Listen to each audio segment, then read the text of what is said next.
Hello everyone, welcome back to Shani daily classes. कैसे हैं आप सब? मैं उम्मीद करती हूँ बहुत अच्छे होंगे और अच्छे से पढ़ाई भी कर रहे होंगे। एक कमेंट करके ज़रूर बताइएगा कि ये जो सेट हम करवा रहे हैं, हम साथ में कर रहे हैं, ये आपको कैसा लग रहा है, हेल्पफुल है या नहीं है। आपको ये मुझे कमेंट करके बताना है। आज की जो यह क्लास है, ये हमारी साइंस की क्लास है। हम यहाँ पे पेपर थर्ड करेंगे, सेट ऑफ ऑब्जेक्टिव क्वेश्चंस का है। ठीक है, हमारा ये हमें यहाँ पे वस्तुनिष्ठ प्रश्न करने हैं। आप शालिनी डेली क्लासेस बने हुए हैं, लाइक शेयर सब्सक्राइब बिल्कुल ना भूलें। कोई भी डाउट हो कमेंट के थ्रू पूछ सकते हैं। एक बात और बताना चाहूँगी कि जैसे हमारा पेपर होता है उसी के अकॉर्डिंग हमारी क्लास चल रही है। बाल विकास किया, शिक्षण अधिगम किया, आज हम साइंस कर रहे हैं, फिर हम मैथ करेंगे, फिर हम एसएसटी करेंगे, फिर हिंदी और जो सब्जेक्ट हैं वैसे करेंगे। जैसे आपका पेपर होता है, ये आपका पेपर दूसरे दिन होगा और पहली मीटिंग में होगा। पहले साइंस होता है, फिर मैथ होता है, फिर एसएसटी होता है। क्लियर है? किसी को भी कोई डाउट नहीं होना चाहिए जो भी चीज़ें हैं। अब चलिए अपने क्वेश्चंस की तरफ बढ़ते हैं। ठीक है, पहला क्वेश्चन आपके सामने ये रहा, द्रव्यमान का मानक मात्रक क्या है। ठीक है, द्रव्यमान का मानक मात्रक क्या है। आपको इस क्वेश्चन से ये समझना है कि एसआई यूनिट जो मात्रक हैं वो आपको याद करने हैं। 10 लगभग याद कर लीजिए। ये मास, किलोग्राम, ये सब बहुत ज़्यादा पूछा जाता है। द्रव्यमान का पूछ लेगा, एनर्जी का पूछ लेगा, विद्युत का पूछ लेगा, ऐसे बहुत सारे पूछे जाते हैं। ठीक है, तो आपको ऐसे आपको मात्रक याद करके रखने हैं। तो इससे ये चीज़ इंडिकेट हो जाती है एक क्वेश्चन से कितने क्वेश्चन इस तरीके के और फॉर्मुलाइज हो सकते हैं। पहला ऑप्शन है किलोग्राम, दूसरा ऑप्शन है कुंटल, तीसरा है ग्राम, चौथा है न्यूटन। आपको बताना है द्रव्यमान का मानक मात्रक क्या होगा। करेक्ट आंसर इसका फटाफट कमेंट करके मुझे बताइए कि इसका मानक मात्रक क्या होगा। तो राइट आंसर मैं आपको बता दूं, यहाँ पे है क्या, ए ऑप्शन करेक्ट है। क्या है? किलोग्राम है। आपका द्रव्यमान का मानक मात्रक किलोग्राम होता है। No doubt. आगे चलते हैं नेक्स्ट क्वेश्चन की तरफ।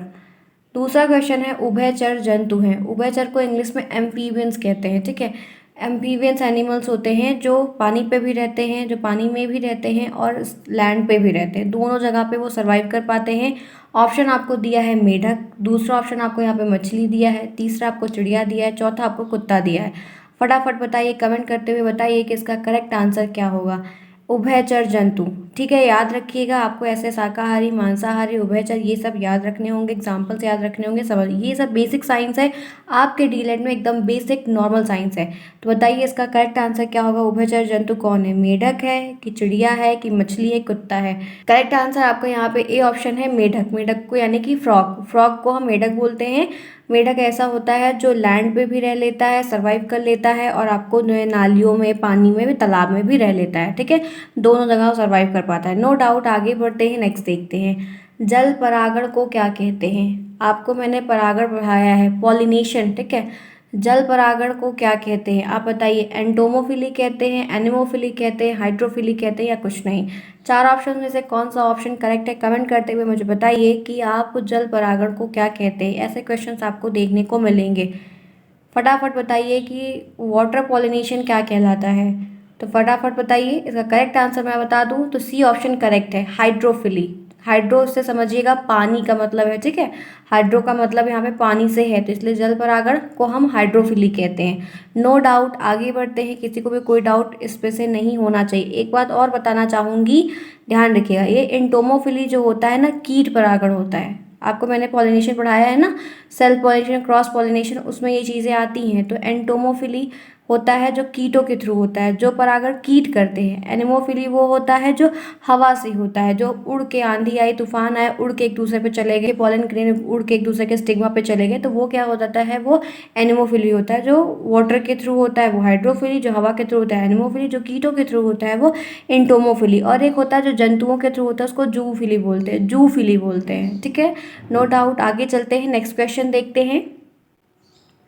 फोर्थ क्वेश्चन आपके सामने ये रहा स्क्रीन पर, चने के बीज में दो हल्के पीले रंग की संरचनाओं का नाम बताइए। तो चना होता है ग्राम। ठीक है, उसमें बीच में दो पीले रंग का, पीले चना देखिए, चना आप खाते भी हैं तो उसमें देखिए ब्राउन ब्राउन उसके ऊपर रहेगी, कवरिंग रहेगी, अंदर वो पीले पीले कलर का रहता है। तो वो जो संरचना है वो क्या है, उसको आप क्या कहेंगे, वो क्या कहलाता है? फटाफट मुझे कमेंट करके बताइए। पहला ऑप्शन है बीज पत्र कहते हैं, उसको कॉटलीडॉन बोलते हैं इंग्लिश में, बीज चोल बोलते हैं, या मूलांकुर कहते हैं, या लास्ट ऑप्शन है जड़। तो फटाफट मुझे कमेंट करके बताइए कि इसका करेक्ट आंसर क्या होगा। फोर्थ ऑप्शन का कौन सा ऑप्शन आपका करेक्ट होगा। राइट आंसर मैं आप सभी को यहाँ पे बता दूँ तो पहला ऑप्शन करेक्ट है, बीज पत्र। उसको क्या बोलते हैं? कॉटिलेडॉन। कॉटिलेडॉन दो होता है, एक डाइकॉटिलेडॉन होता है, एक मोनोकॉटिलेडॉन होता है, ठीक है। एक बीजपत्री होता है, एक जो होता है वो एक बीजपत्री होता है, एक द्विबीजपत्री होता है, ठीक है। अब आप सभी मुझे कमेंट करके बताइए कि एक बीजपत्री के अंतर्गत कौन से ये अनाज आते हैं और द्विबीजपत्री के अंदर कौन से आते हैं। जिसको भी आता है मुझे कमेंट करके बताए। आगे चलते हैं, नेक्स्ट देखते हैं।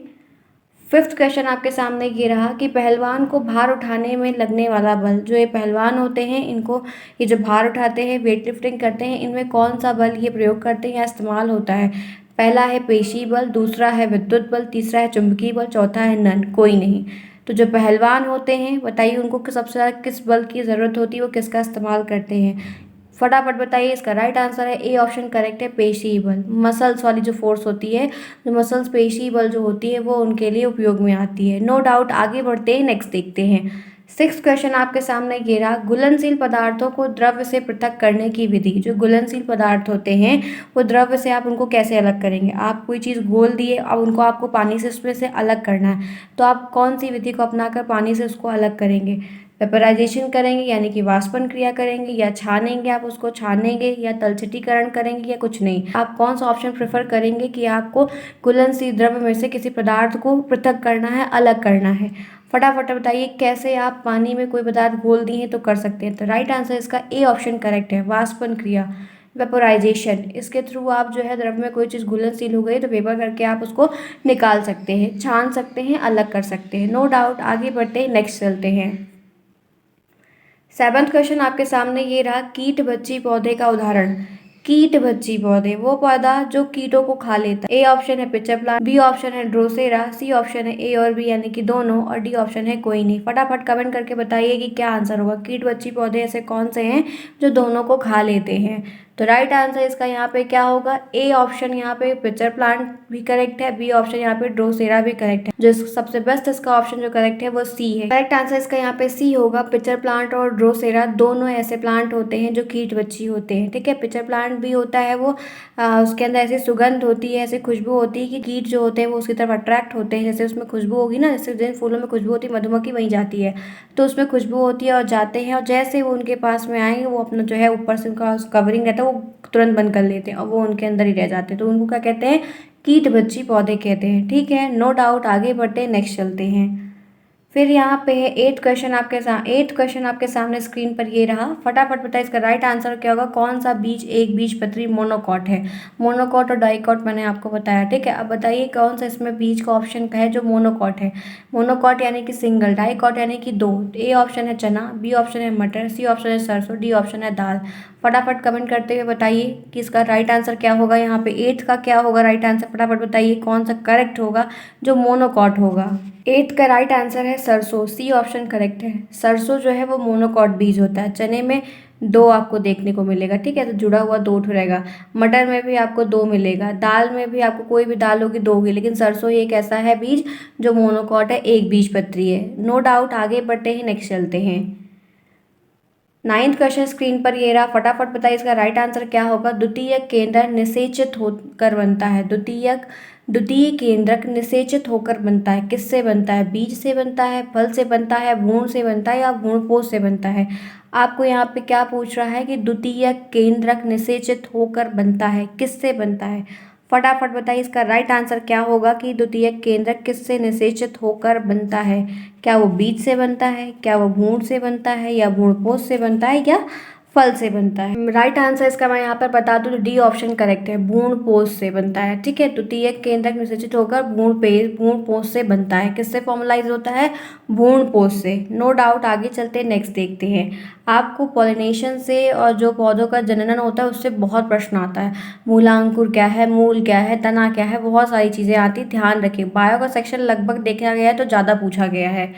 10th क्वेश्चन यहाँ पे है, फूल वाले पौधे में द्विनिषेचन की क्रिया होती है। जो फूल वाले पौधे होते हैं, ऐसे पौधे जिन्हें फूल होते हैं, उनमें जो डबल फर्टिलाइजेशन होता है, द्विनिषेचन की क्रिया होती है, वो किस में होती है?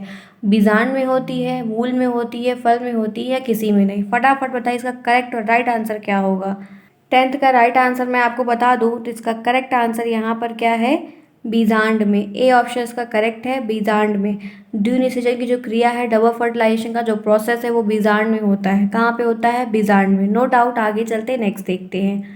11th क्वेश्चन आपके सामने ये रहा, मक्के के पौधे में परागण होता है। जो मक्के का प्लांट होता है, मेज का प्लांट कहते हैं उसको, उसमें जो परागण पॉलिनेशन होता है वो किसके थ्रू होता है? वायु के थ्रू होता है, या जल के थ्रू होता है, या मक्खियों के थ्रू होता है, या नन? तो करेक्ट आंसर इसका यहाँ पे क्या होगा? क्या हवा के थ्रू हो जाता है, या जल के द्वारा बहाव से होता है, या कीट को द्वारा, या मक्खियों के द्वारा? कौन सा ऑप्शन इसमें करेक्ट होगा?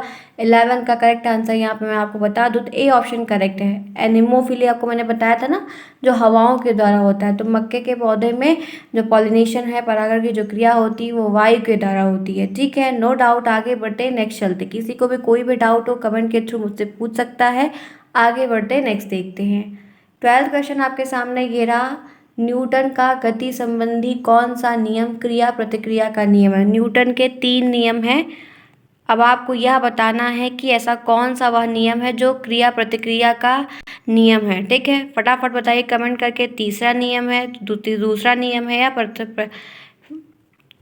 फटाफट कमेंट करके बताइए कि तीसरा नियम है, दूसरा है, कि पहला है, या कोई नहीं। ऐसा कौन सा न्यूटन का नियम है जो गति संबंधी नियम जो क्रिया प्रतिक्रिया का नियम कहलाता है?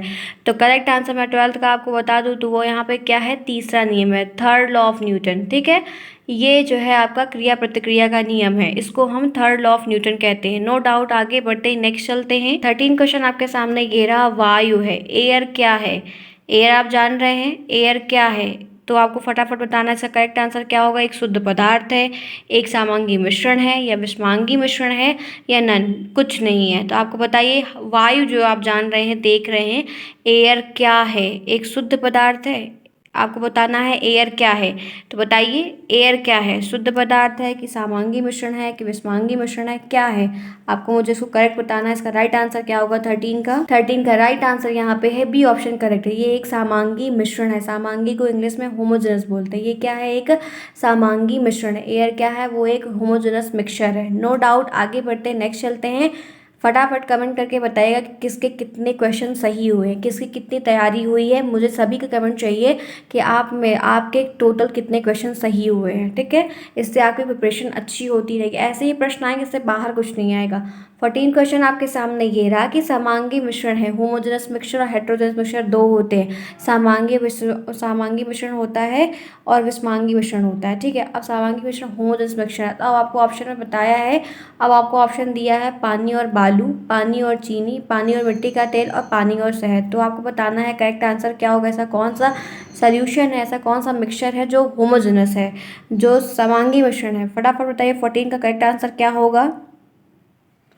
14 का करेक्ट आंसर यहाँ पे क्या होगा? तो मैं आपको बता दूँ, करेक्ट आंसर यहाँ पे बी ऑप्शन है, पानी और चीनी। क्या है? पानी और चीनी। ये क्या है? ये एक होमोजेनस मिक्सचर है। होमोजेनस का मतलब आपको समझ में आ रहा है कि मैं फिर भी बता देती हूँ। होमोजेनस का मतलब होता है कि आप पानी में चीनी को घुलाएंगे तो क्या होगा? चीनी घुल जाएगी ना, पानी मीठा हो जाएगा। लेकिन पानी में आप बालू को घुलाएंगे तो बालू घुल जाएगा? नहीं घुलेगा। पानी में आप मिट्टी का तेल घुलाएंगे तो घुलेगा? नहीं घुलेगा। पानी में आप शहद को डिजोल्व करेंगे, घुलेगा? नहीं।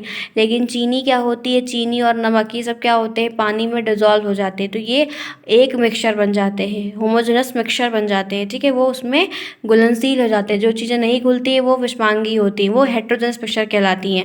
किसी को कोई भी डाउट हो कमेंट के थ्रू पूछ सकता है। चलिए नेक्स्ट देखते हैं क्या है। 15th क्वेश्चन आपके सामने ये रहा, खाद्य श्रृंखला में प्रथम है। जो ये फूड चेन होती है, फूड चेन ध्यान रखिएगा, फूड चेन और फूड वेब दो चीज़ें हैं, ध्यान रखिएगा एकदम से। तो जो ये फूड चेन होती है उसमें सबसे आगे सबसे पहले कौन रहता है, या कौन होता है, किसका पद होता है? हरे पौधे होते हैं, शाकाहारी जंतु होते हैं, मांसाहारी जंतु, या उभयचर जंतु होते हैं? करेक्ट आंसर बताइए 15 का क्या होगा। तो यहाँ पे राइट आंसर है 15 का ए, हरे पौधे। सबसे पहले कौन होते हैं? हरे प्लांट होते हैं, ग्रीन प्लांट होते हैं। ठीक है, उसके बाद फिर एक एक करके आगे बढ़ती जाती है सीरीज। नो डाउट, आगे बढ़ते नेक्स्ट चलते हैं। 16th क्वेश्चन आपके सामने ये रहा, मेंडल ने अपने आनुवांशिकता के प्रयोग में किस पौधे पर, मेंडल साहब जो थे, जॉन ग्रेगर मेंडल का पूरा नाम था, उन्होंने जो ये आनुवांशिकता का प्रयोग किया था वो किस पौधे पर किया था? गुड़हल के फूल पर किया था, गेंदा पर किया था, मटर पर किया था, गुलाब पर किया? करेक्ट आंसर आपको बताना है। तो राइट आंसर इसका यहाँ पे क्या होगा? सी ऑप्शन करेक्ट आंसर, मटर पर किया था, पी के प्लांट पर किया था। नो डाउट आगे बढ़ते हैं, ध्यान रखिएगा। कभी कभी आपको इसका रेशियो भी पूछ लेगा, जो उन्होंने चूहे पर प्रयोग किया था कि एक वाइट है हाइब्रिड ब्लैक है तो क्या जनरेट होगा, तो उसका रेशियो भी ध्यान रखिएगा। ठीक है, इन्होंने 2 किया है, मटर और चूहे पर, ध्यान रखिएगा, बिल्कुल भी नहीं भूलेगा, क्वेश्चन अराइज हो जाएगा। 17 क्वेश्चन आपके सामने स्क्रीन पर ये रहा कि पादप कोशिका की पहचान है। जो प्लांट सेल होती है, पादप कोशिका जो होती है, उसकी पहचान आप क्या समझेंगे, कैसे समझेंगे कि पादप कोशिका की पहचान है ये? ए ऑप्शन है कोशिका भित्ति से, बी ऑप्शन है जीव द्रव्य से, सी ऑप्शन माइटोकॉन्ड्रिया से और डी ऑप्शन नन है। तो करेक्ट आंसर बताइए। 17 का राइट आंसर यहाँ पे क्या होगा? पादप कोशिका की पहचान क्या होगी, कैसे आप उसको रिकॉग्नाइज करेंगे? तो इसका राइट आंसर है कोशिका भित्ति। क्या है? कोशिका भित्ति। ठीक है, नेक्स्ट देखते हैं क्या है। एक बात और बताना चाहूंगी, माइटोकॉन्ड्रिया को हम power house of the cell कहते हैं। क्या कहते हैं? Power house of the cell. याद रखिएगा, माइटोकॉन्ड्रिया को हम power house of the cell कहते हैं। ऐसे क्वेश्चन आपको बन जाएगा, बहुत अलग एग्जाम में भी साइंस के क्वेश्चन पूछे जाते हैं। 18 क्वेश्चन आपके सामने ये रहा, कौन सा उत्तक, उत्तक यानी कि टिश्यू, पौधे में पानी और खनिज लवण का संवहन करता है? प्लांट में ऐसा कौन सा टिश्यू पाया जाता है, टिश्यू का फॉर्मेशन होता है, जो पानी और खनिज जितने भी लवण होते हैं उनका कंडेंसेशन करता है, उनको ले जाता है, पहुंचाता है? कौन ये काम करता है, ये रिस्पॉन्सिबिलिटी किसकी होती है? ऐसा कौन सा टिश्यू है? तो जाइलम टिश्यू है, या स्थूल कोण है, या कोलेनकाइमा है, या मृदुतक कोशिका है? तो बताइए, फटाफट बताइए इसका करेक्ट आंसर क्या होगा। 18 का राइट आंसर यहाँ पे होगा जाइलम टिश्यू। जाइलम टिश्यू क्या करते हैं? ये पानी को ऊपर से नीचे, जितना पूरा ओवरऑल पेड़ होता है वहाँ पे पानी को ये ले जाते हैं, क्योंकि आप जो जड़ डाल में, क्योंकि आप जो पानी डालते हैं वो जड़ में डाल, अब जड़ से ऊपर तक कैसे पहुंचेगा? तो जाइलम टिश्यू के द्वारा ये पानी पहुंचाया जाता है। ठीक है, करेक्ट है, नो डाउट। ऐसे आपको भोजन का पूछ लेगा तो आप फ्लोएम का नाम लेंगे, पानी को पूछ लेगा तो आप जाइलम का नाम लेंगे। ठीक है, नो डाउट, कंफ्यूजिंग होता है, याद रखिएगा। 19th क्वेश्चन आपके सामने ये रहा कि पौधे में प्रजनन होता है, प्लांट में जो रिप्रोडक्शन होता है वो कैसा होता है? लैंगिक होता है, अलैंगिक होता है, दोनों होता है, कोई नहीं? तो फटाफट बताइए इसका करेक्ट आंसर क्या होगा 19 का। तो राइट आंसर इसका सी ऑप्शन है, पौधे में लैंगिक प्रजनन और अलैंगिक प्रजनन दोनों होता है। ठीक है, नो डाउट, आगे चलते हैं, नेक्स्ट देखते हैं। लैंगिक अलैंगिक के पार्ट भी बहुत सारे हैं, ध्यान रखिएगा। ठीक है, 20 क्वेश्चन आपके सामने है, दो आवेशों के बीच कार्य करने वाला बल, दो चार्जों के आवेश को इंग्लिश में चार्ज बोलते हैं, दो आवेशों के बीच वर्क करने वाला जो फोर्स होता है, बल होता है, उसको क्या कहते हैं? पेशी बल कहते हैं, गुरुत्व बल कहते हैं, चुंबकीय बल कहते हैं, या डी ऑप्शन यहाँ पे है विद्युत बल। ठीक है, इलेक्ट्रिकल फोर्स। ठीक है, अब आप बताइए इसका राइट आंसर क्या होगा। आप बताइए, दो आवेशों के बीच में कार्य करने वाला कौन सा बल होता है? तो राइट आंसर इसका डी ऑप्शन है, करेक्ट क्या है? विद्युत बल, इलेक्ट्रिकल फोर्स होता है। क्या होता है? दो चार्जों के बीच कार्य करने वाला इलेक्ट्रिकल फोर्स होता है। नेक्स्ट क्वेश्चन आपके सामने ये रहा, पृथ्वी की गतियाँ कौन सी हैं? जो पृथ्वी होती है उसकी गति कौन सी है? वो जो गति कहलाते हैं, पृथ्वी गति करती है, वो कौन सी है? घूर्णन और परिक्रमा है, घूर्णन गति है, दोलन गति है, या नन है? तो करेक्ट आंसर इसमें क्या होगा आपको बताना है। फटाफट बताइए कि पृथ्वी की गति कौन कौन सी है। 21 का क्या होगा? तो राइट आंसर इसका मैं आपको बता दूं, ए ऑप्शन इसका करेक्ट आंसर है, बेस्ट आंसर है। घूर्णन और परिक्रमण, ये दो गतियां करती हैं, पृथ्वी दो गतियां करती हैं, एक घूर्णन करती है और एक परिक्रमण करती है। आगे चलते हैं, नेक्स्ट देखते हैं। 22 क्वेश्चन आपके सामने है, किस पौधे के पुष्प विश्व में सबसे बड़े? ऐसा कौन सा प्लांट होता है जिसके जो फूल होते हैं वो वर्ल्ड में सबसे बड़े होते हैं? रेफ्लेशिया का होता है, गुड़हल का होता है, गुलाब का होता है, और डी ऑप्शन है गेंदा का। फटाफट बताइए इसका राइट आंसर क्या होगा, सबसे बड़ा प्लांट पूरे होल इन द वर्ल्ड में। तो राइट आंसर इसका है रेफ्लेशिया। क्या है? रेफ्लेशिया का प्लांट जो फूल, रेफ्लेशिया का फूल जो होता है वो सबसे बड़ा होता है। इसमें एक बात ये होती है कि इसमें ना बहुत बदबू होती है, इसमें इसकी एक अजीब सी स्मेल होती है, बहुत बहुत ही अजीब से स्मेल करता है ये पौधा। जब ये खिलता है ना तो उसके एरिया में लगभग जो है ना काफ़ी दूर तक लोग रहते हैं, क्योंकि इतनी बेकार स्मेल इसकी होती है कि अपनी स्मेल की वजह से और अपने साइज़ की वजह से बहुत फेमस है ये। ठीक है, नो डाउट, आगे बढ़ते हैं, नेक्स्ट देखते हैं। 23वां क्वेश्चन आपके सामने, समय का मानक मात्रक क्या होगा? द्रव्यमान का पूछा था, इसी तरह समय का पूछा। तो फटाफट बताइए कि टाइम का जो मानक मात्रक है वो क्या होगा? मीटर होगा कि किलोग्राम होगा कि सेकंड होगा कि कुछ नहीं? राइट ऑप्शन इसका यहाँ पे सी ऑप्शन करेक्ट है, सेकंड होगा। ठीक है, टाइम का सेकंड होता है, नो डाउट, ऐसे ही याद कर लीजिएगा। फिर उसी तरह रिलेटेड एक क्वेश्चन और, द्रव्य का आयतन मापते हैं आप, द्रव्य का आयतन कैसे मापते हैं? लीटर में मापते हैं, केजी में, ग्राम में, कि सेकंड में? तो राइट आंसर इसका यहाँ पे क्या होगा 24 का। तो करेक्ट आंसर यहाँ पे आपको दिया गया है कि द्रव्य का आयतन क्या होगा? लीटर होगा। आप लीटर में द्रव्य को मापते हैं, नो डाउट। आगे बढ़ते हैं, नेक्स्ट चलते हैं। ठीक है, देखते हैं 25वां क्वेश्चन क्या है। ऐसे पदार्थ जो जल में घुल जाते हैं, ऐसे पदार्थ जो जल में घुलनशील हो जाते हैं, उनको आप क्या कहते हैं? विलय, विलय सॉल्यूशन कहते हैं, विलायक बोलते हैं, या निलंबन कहते हैं, या कुछ नहीं? फटाफट मुझे कमेंट करके बताइए कि 25 का राइट आंसर क्या होगा। वह पदार्थ जो जल में घुल जाता है वो क्या कहलाता है, उसको आप क्या कहते हैं? जैसे होता है ना इंग्लिश में सॉल्युबल, सॉल्यूट, सॉल्युबल, वैसे यहाँ पे है। तो विलेयी सोल्यूशन होगा कि विलायक होगा कि निलंबन होगा? तो राइट आंसर उसका बता दूँ तो विलेयी सोल्यूशन होगा। क्या होगा? विलेय सोल्यूशन। No doubt. आगे बढ़ते हैं, नेक्स्ट चलते हैं। 26 क्वेश्चन आपके सामने ये रहा। पत्तियों द्वारा कायिक प्रवर्धन होता है। पत्तियों के द्वारा कायिक प्रवर्धन होता है। 26वां क्वेश्चन आपके सामने है कि पत्तियों के द्वारा कायिक प्रवर्धन होता है, यानी कि वेजिटेटिव रिप्रोडक्शन। ठीक है, अब आप बताइए किस में होता है? बेरोफिलम की लीफ में, गुलाब की लीफ में, गेंदा की लीफ में, पुदीना की लीफ में? क्या इसका राइट आंसर होगा? मैंने आपको ये चीज़ पढ़ाई हुई है, बताई भी है, फिगर के साथ दिखाई हुई है।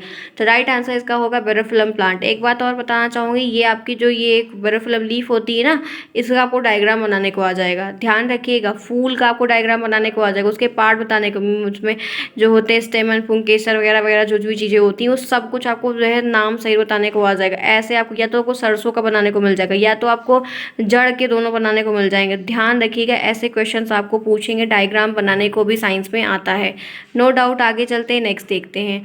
27वां क्वेश्चन आपके सामने है। पदार्थों की 3 अवस्थाएं कौन सी? जो पदार्थ होते हैं, जो मैटर होते हैं, उनकी 3 स्टेज होती है। कौन कौन सी होती है? ये केमिस्ट्री का क्वेश्चन है। हमने आज जो क्वेश्चन लिया है इसमें बायो, फिजिक्स, केमिस्ट्री सब मिले हुए हैं। ठीक है, बहुविकल्पी प्रश्न हमारा साइंस का चल रहा है।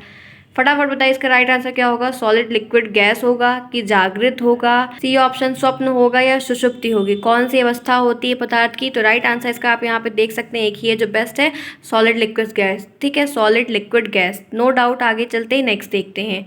28वां क्वेश्चन आपके सामने घेरा। लंबाई का एसआई मात्रक क्या होता है? लेंथ की एसआई यूनिट क्या होती है? बताइए। मीटर होती है, किलोग्राम होती है, न्यूटन होती है कि ग्राम होती है? तो राइट आंसर 1828 का क्या होगा? फटाफट बताइए। तो राइट आंसर इसका मीटर होगा। क्या होगा? लेंथ का मीटर होता है, नो डाउट। आगे चलते हैं, नेक्स्ट देते हैं। पानी का क्वथनांक कितना होता है? पानी का बॉइलिंग पॉइंट कितना होता है? 100 डिग्री सेल्सियस होता है, 4 डिग्री सेल्सियस, 0.01 डिग्री होता है, 0 डिग्री सेल्सियस होता है? पानी कितने डिग्री सेल्सियस से बॉयल होना स्टार्ट होता है या बॉयल होता है? तो राइट आंसर इसका यहाँ पे क्या है? 100 डिग्री सेल्सियस। क्या है? 100 डिग्री सेल्सियस, नो डाउट। किसी को भी डाउट नहीं होना चाहिए। आगे चलते हैं, नेक्स्ट देखते हैं। 30वां क्वेश्चन आपके स्क्रीन पर ये है। 1 फुट के बराबर होता है। 1 फुट कितने के बराबर होता है? ए ऑप्शन है 0.3048 मीटर, या 12 इंच के, या दोनों के, या कोई नहीं। 1 फुट कितने के बराबर होता है? आपको ऐसे कुछ यूनिट्स भी याद रखनी होगी। ठीक है, तो 1 फुट करेक्ट आंसर इसका यहाँ पे है सी ऑप्शन। ए और बी दोनों करेक्ट है। 0.3048 मीटर भी होता है और 12 इंच के बराबर भी होता है 1 फुट, नो डाउट। आगे देखते हैं, नेक्स्ट क्या है। Thanks for watching. आज की क्लास यहीं तक। हमने टॉप 30 क्वेश्चंस को किया। आज हमने साइंस के 30 क्वेश्चंस को किया। 25 नंबर का हमारा पेपर है। 5 हमारे ऑब्जेक्टिव क्वेश्चंस आते हैं। ये ऑब्जेक्टिव क्वेश्चंस जितने भी दिए हैं, ये एक सेट, और जो आपके जो है शॉर्ट, वेरी शॉर्ट क्वेश्चंस आते हैं, ये सब लगभग मिलते रहते हैं, एक एक नंबर के रहते हैं। आज हम पूरा 1 नंबर के 30 क्वेश्चन किए हैं। आप सभी मुझे कमेंट करके बताइए कि आप सभी के 30 में से कितने आंसर करेक्ट हुए हैं। ठीक है, किसी को भी कोई डाउट हो कमेंट के थ्रू पूछ सकता है। एक बात और, कल आपकी एक इम्पॉर्टेंट क्लास रहेगी जिसमें मैं आपको जो है एक अच्छी नॉलेज बताऊंगी। कल आपकी एक बहुत ही इंपॉर्टेंट क्लास रहेगी, आपके एग्ज़ाम से रिलेटेड रहेगी। आप सभी ज़रूर देखिएगा। तब तक के लिए take care and thanks for watching. तब तक के लिए take care and keep smiling.